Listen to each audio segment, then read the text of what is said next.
Dios bendiga a todos los hermanos que nos escuchan a través de esta plataforma. Mi nombre es el hermano Daniel Cruz Galarza. Pertenezco a la Iglesia de Dios Pentecostal de la Parada 24 y medio y mi pastor, el hermano Hernán Rivera. Se me ha encomendado en esta noche traer una reflexión en conmemoración a la Semana Santa. Esta reflexión la he titulado Sin resurrección no hay evangelio. Sin resurrección no hay evangelio. Y te invito a que busques tu Biblia, ya que estaremos discutiendo varios pasajes bíblicos de suma importancia. Primero buscamos en San Juan, capítulo 19. Vamos a leer los primeros 3 versículos y luego pasaremos al versículo 17. Y leemos en el nombre del Padre, del Hijo y del Espíritu Santo. Amén.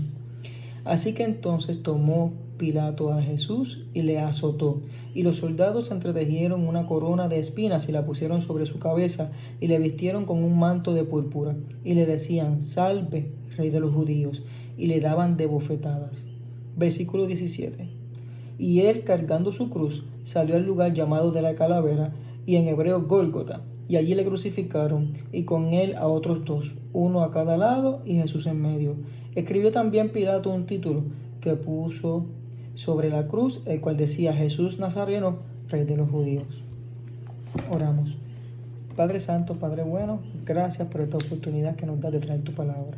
Te pedimos que entendamos, Padre amado, el gran sacrificio y tu sangre derramada en la cruz por nuestros pecados, porque fue un sacrificio grande que, aunque fue gratis, pero costó la vida al Hijo de Dios. Gracias, Padre amado, y te pedimos que sea todo esto de tu agrado, para la gloria del Padre, del Hijo y del Espíritu Santo. Amén. Como dijimos anteriormente, hemos titulado esta reflexión: Sin resurrección no hay evangelio. Sabemos que la muerte de Jesús fue una ejecución pública sumamente atroz. Y hay 5 puntos que vamos a tocar en la noche de hoy. Número 1. Se acercaba el sábado. Vamos a hablar de eso más adelante. Número 2. Los soldados romanos no le quebraron las piernas a Jesús porque estaba muerto. Número 3. El costado de Jesús fue atravesado con una lanza y salió agua y sangre. Número 4. Luego de un cuerpo muerto ocurre un estado natural de descomposición. Número 5. Pilato se aseguró de que Jesús estaba muerto antes de entregarle el cuerpo a José de Arimatea. Cuando hablamos que Jesús fue latigado, el látigo romano, para que entendamos cuán cruel fue este castigo, estaba compuesto de un mango de madera con pequeñas bolitas de metal, huesos que al latigar la piel de una persona desnuda desgarraban la carne y comenzaba a salir sangre. Muchos presos ni siquiera sobrevivían luego de recibir un escarnio con el látigo romano. Si no moría por el desangramiento, moría por las infecciones producidas por los huesos, los metales incrustados en la carne del latigado. Muchas veces al alar entonces ese látigo, arrastraba también no solamente la piel, sino también músculos, y a veces llegaba hasta las costillas. Así que era un escarmiento o escarnio muy muy grande el látigo romano. Y tenemos que Jesús fue latigado antes de ser crucificado. En Juan 19, 17, 18 dice: Él, cargando su cruz, salió al lugar llamado de la Calavera, en hebreo Gólgota, y allí lo crucificaron con otros 2, uno a cada lado y Jesús en el medio. Importante, cuando crucifican a Jesús, dice que lo crucifican, tenemos que poner en contexto que a Jesús, él tuvo que cargar su cruz hasta el lugar donde fue crucificado. Esta cruz, o patíbulo, si solamente cargó la parte de arriba de la cruz, pesaba alrededor de 75 a 125 libras. Tenemos a un Jesús que fue latigado, que se está desangrando, que está deshidratado y que tiene que cargar por un número X de distancia, una carga de alrededor de 125 libras. Continúa el escarnio del maestro. Todo esto en el contexto para que entendamos que no solamente fue el sacrificio en la cruz, sino el preámbulo de ese sacrificio, cómo Jesús fue lastimado y su cuerpo, como dice la palabra, fue molido por nuestros pecados.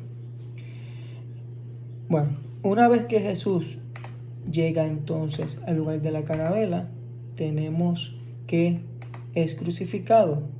En Juan 19:19 escribió también Pilato un título que puso sobre la cruz, el cual decía: Jesús de Nazareno, Rey de los Judíos.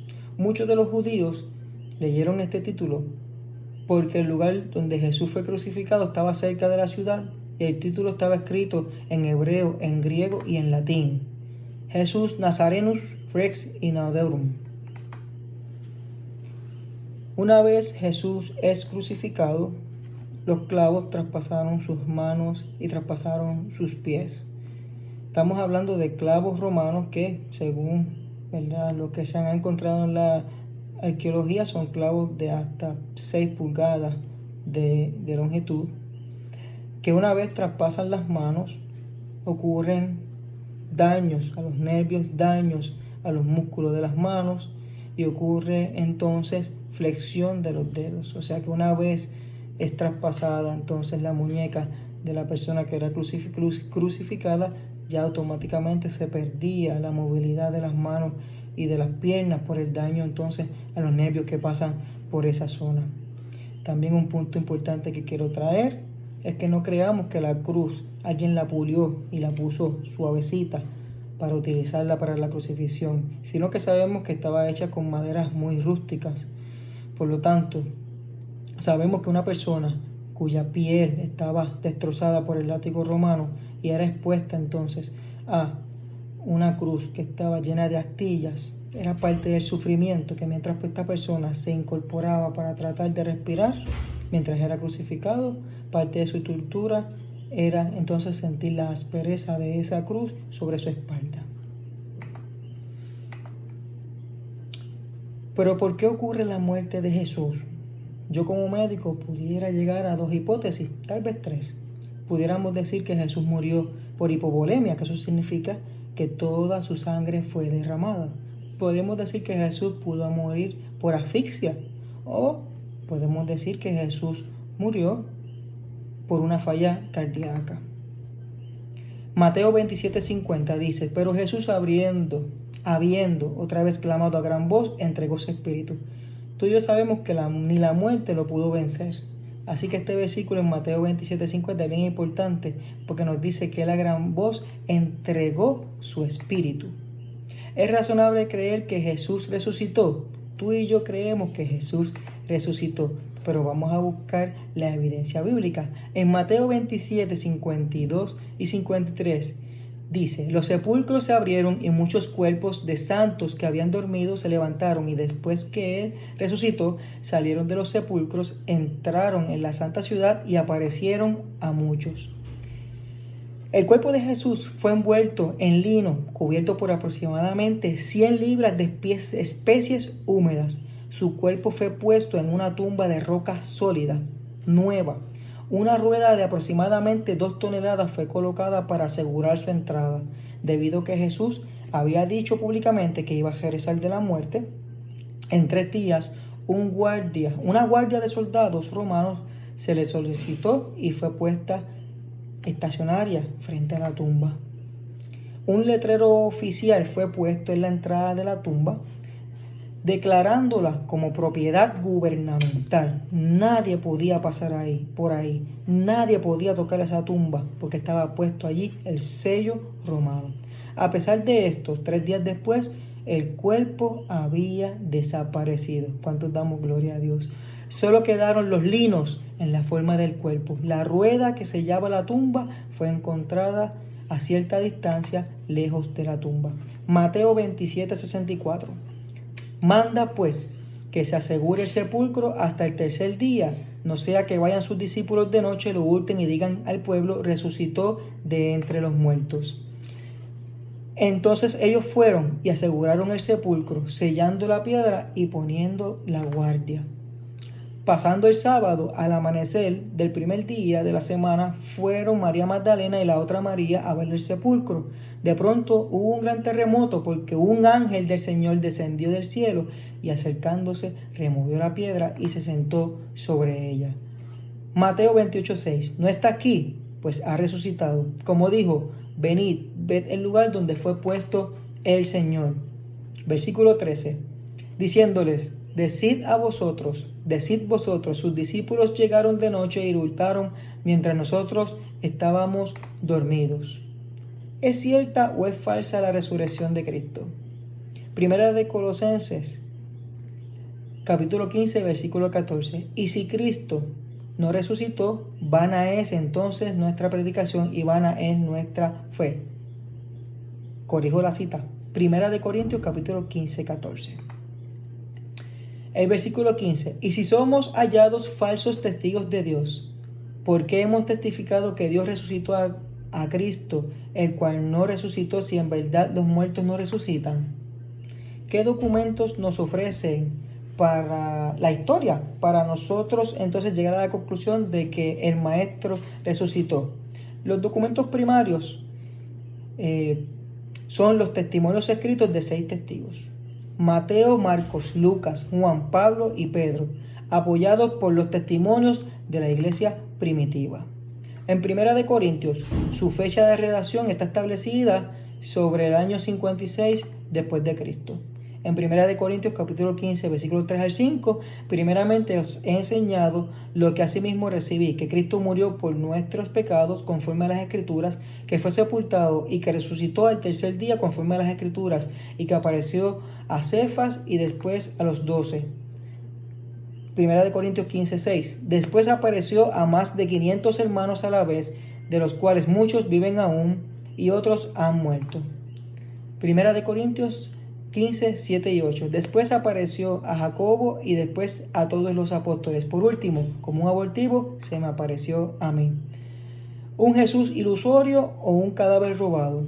¿Una invención deliberada de las personas que querían demostrar una falsedad? Pues se puede concebir quizás que una mentira deliberada cambiase un grupo de cobardes en héroes y que los inspirase a vivir una vida sacrificada que frecuentemente acababa en el martirio. Leyenda, una leyenda popular. Los registros escritos eran demasiado cercanos a los hechos para que se pudiese dar un crecimiento legendario. El factor Jerusalén. Hechos 3, versículos 14 y 15. Pero vosotros negasteis al santo y al justo, y pedisteis que se os diera un homicida, y matasteis al autor de la vida, a quien Dios resucitó de los muertos, de los cuales nosotros somos testigos. Al día siguiente se reunieron en Jerusalén los gobernantes, los ancianos y los maestros de la ley, hicieron que Pedro y Juan comparecieran ante ellos y comenzaron a interrogarlos. ¿Con qué poder o en el nombre de quién hicieron ustedes esto? Hechos capítulo 4, versículo 10. Sepan pues todos ustedes y todo el pueblo de Israel, que este hombre está aquí delante de ustedes, sano, gracias al nombre de Jesucristo de Nazaret, crucificado por ustedes, pero resucitado por Dios. La teoría de la tumba vacía. La explicación más antigua de la tumba vacía es que los discípulos robaron el cuerpo.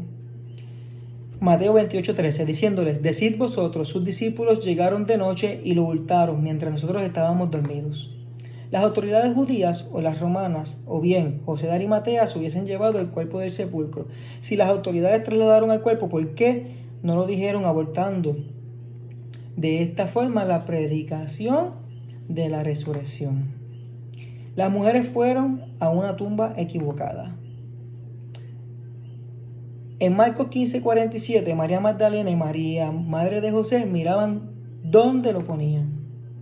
Mateo 28, 1 al 2. Pasado el sábado, al amanecer del primer día de la semana, fueron María Magdalena y la otra María a ver el sepulcro. De pronto hubo un gran terremoto porque el ángel del Señor descendió del cielo y acercándose removió la piedra y se sentó sobre ella. Juan 20, 1 al 2. El primer día de la semana, María Magdalena fue de mañana, siendo aún oscuro, al sepulcro y vio quitada la piedra del sepulcro. Entonces corrió y fue a Simón Pedro y al otro discípulo, aquel a quien amaba Jesús, y les dijo: se han llevado del sepulcro al Señor y no sabemos dónde lo han puesto. Pregunto, ¿por qué, si así fue, los sacerdotes no presentaron al joven y denunciaron todo el engaño? ¿Por qué no señalaron la tumba verdadera o enseñaron el cuerpo? Si no creemos que Jesús resucitó, tenemos que creer que los 16 guardias romanos puestos por el gobernador bajo penalidad de muerte sí fracasaban en llevar a cabo su deber. Se quedaron dormidos. Pero si se quedaron dormidos, ¿no se despertaron cuando los apóstoles movieron la piedra de 2 toneladas? Pero no hicieron nada para pararlos si en realidad se dieron cuenta que estaban moviendo la piedra, a pesar de que sabían que le podía costar la vida. Parece que solo hay una respuesta. Todos, tantos amigos como los enemigos de Jesús, conocían la verdadera tumba y sabían que estaba vacía. No estaba muerto y solamente había desfallecido debido al agotamiento provocado por la agonía de la crucifixión y la pérdida de sangre. Estas son teorías que han sido populares durante la historia. La frescura y la quietud de la tumba lo reanimaron y finalmente Jesús salió y se mostró a sus discípulos. Se nos pide que creamos que 3 días en una tumba fría, sin alimento ni atención médica, de una persona moribunda que fue latigado y que su sangre fue completamente derramada, lo reanimarían de tal manera que en lugar de resultar en la muerte, pudiera librarse de las telas funerarias que se cree que pesaban alrededor de 100 libras. Que Jesús podría remover una piedra que 3 mujeres sanas no pudieron remover, que aterrorizaría a unos guardias romanos entrenados para la guerra y que caminaría unos cuantos kilómetros con los pies traspasados y heridos. En Juan capítulo 19, versículos 33 y 34, pero cuando llegaron a Jesús, como lo vieron ya muerto, no le quebraron las piernas, pero uno de los soldados le abrió el costado con una lanza y al instante salió sangre y agua. Luego llegó Simón Pedro tras él, entró en el sepulcro y vio los lienzos puestos allí. Eso lo encontramos en Juan capítulo 20, versículos 6 al 8, que había estado sobre la cabeza de Jesús, no puesto con lienzos, sino enrollado en un lugar aparte. Entonces entró también el otro discípulo que había venido primero al sepulcro y vio y creyó. Las apariciones de Cristo resucitado, evidencia de que sí resucitó. Mucha gente piensa, pudo haber sido una alucinación, algún fenómeno psicológico o psíquico. Solo ciertos tipos de personas son normalmente susceptibles a tales experiencias. Los caracteres más excitables o imaginativos. Las alucinaciones son extremadamente individualistas porque su fuente es la mente subconsciente del receptor. No habrá 2 personas que experimenten los mismos fenómenos, pero el grupo de 500 afirmaron haber experimentado la misma alucinación en el mismo momento y el mismo lugar. La prueba de la resurrección es la vida de los apóstoles y que de los mismos apóstoles, ¿qué hizo cambiar aquel puñado de pobres y vencidos cobardes en un grupo de irresistibles misioneros que cambiaron el mundo? Fueron golpeados, torturados, encarcelados y todos, excepto Juan, fueron muertos de forma violenta.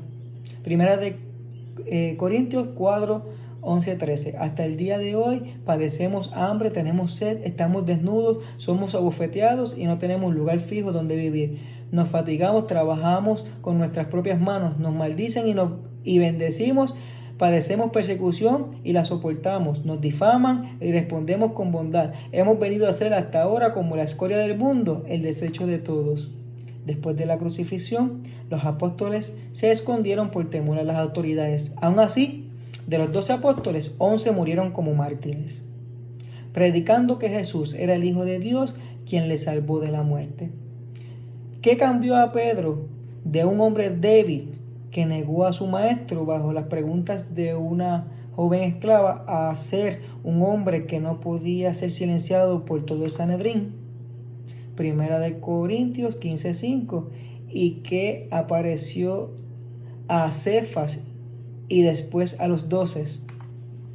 Lucas 24:34, que decían: ha resucitado el Señor verdaderamente y ha aparecido a Simón. Segunda de Pedro 1:16, cuando le dimos a conocer la venida de nuestro Señor Jesucristo en todo su poder, no estábamos siguiendo sutiles cuentos supersticiosos, sino dando testimonio de su grandeza, que vimos con nuestros propios ojos. ¿Qué es lo que cambió a Jacobo, el hermano humano del Señor, y que no era precisamente partidario de Jesús, en el líder reconocido de la iglesia en Jerusalén y todo el corto espacio de unos pocos años? Primera de Corintios 15:7. Después apareció a Jacobo y después a todos los apóstoles. De perseguidor a perseguido. La conversión de Saulo de Tarso, un violento enemigo de la iglesia, la cual lo podemos evidenciar en Hechos capítulo 8, versículo 3, versículo 9:1 y Gálatas 1:13, radicalmente transformado en un siervo de Jesús. El versículo 13 de Gálatas 1 dice: ya habéis oído acerca de mi conducta en otro tiempo en el judaísmo, que perseguía sobremanera a la iglesia de Dios y la asolaba. Apocalipsis 3:20. Yo estoy a la puerta y llamo. Si alguno oye mi voz y abre la puerta, entraré en él y cenaré con él y él conmigo. Así que te invito en esta Semana Santa a celebrar la resurrección del Maestro y tenerla como un hecho cierto, más que evidente, de que nuestro Señor resucitó, y que si no lo hubiese hecho, vano es nuestra fe. Dios te bendiga, Dios te guarde.